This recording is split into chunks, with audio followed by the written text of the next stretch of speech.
strategist Brian Seitchik and Democratic strategist Theryn Bond. Thank you both for being with us. Theryn, I'm going to ask you, what does democracy, define democracy from your perspective?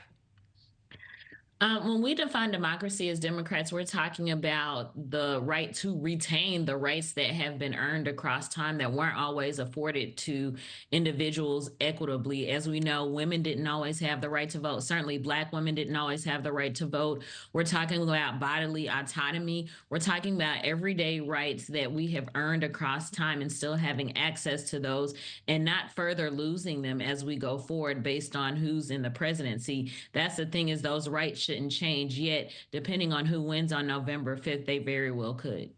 But you really believe that if former President Trump is reelected, that Black women, you mentioned that group specifically, would have their rights infringed upon or their right to vote infringed upon?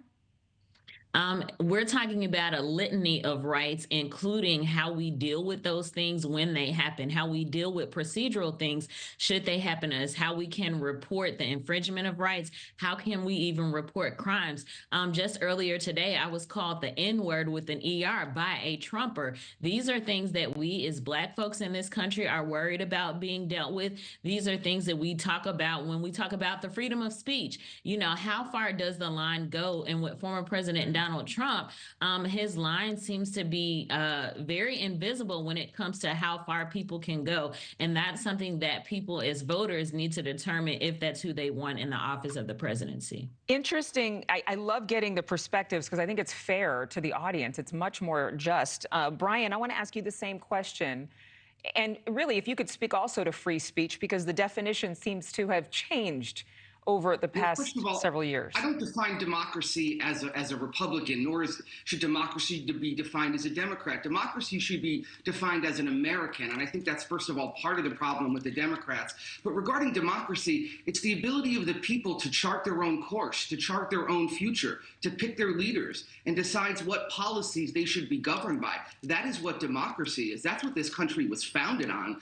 And I think it's Democrats that have this big government approach. They're the ones that want to infringe on the rights of citizens. This nanny government that always knows best is just not correct. It's not what Americans want. As for free speech, it's the ability to speak your mind, regardless of who it angers, regardless of who it offends. Sometimes free speech offends me, quite frankly. But everybody should have the right to speak their mind. That's what America is. And no leader, no company, no entity in America has the right to determine what Americans can and can't say. It would be nice if we could unify under one collective constitutional definition of free speech. But let's talk about the blue states right now. Michigan, Pennsylvania, Wisconsin, shown in a recent Emerson poll, but also with our Decision Desk HQ polling, that they are now tipping in the Trump campaign's favor. Theryn, you're a strategist. What would you tell the vice president to do in order to reach more undecided voters right now?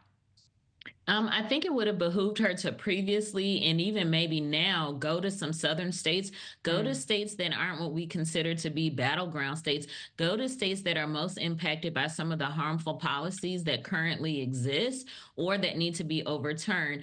For example, when we talk about reproductive freedom, health, and justice, that's something that has been a prime talking point across people of not just the two major parties, but also third-party individuals.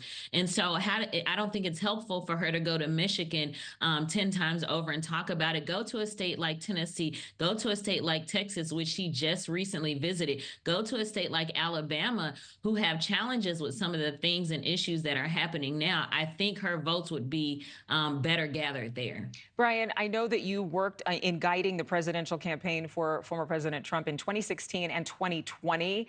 You know, he's defying a lot of expectations of his critics, and at the same time, he says too much. He gets in trouble with his mouth, and obviously he has a huge following. But what would you advise him to not tank any of his lead leading up to November 5th?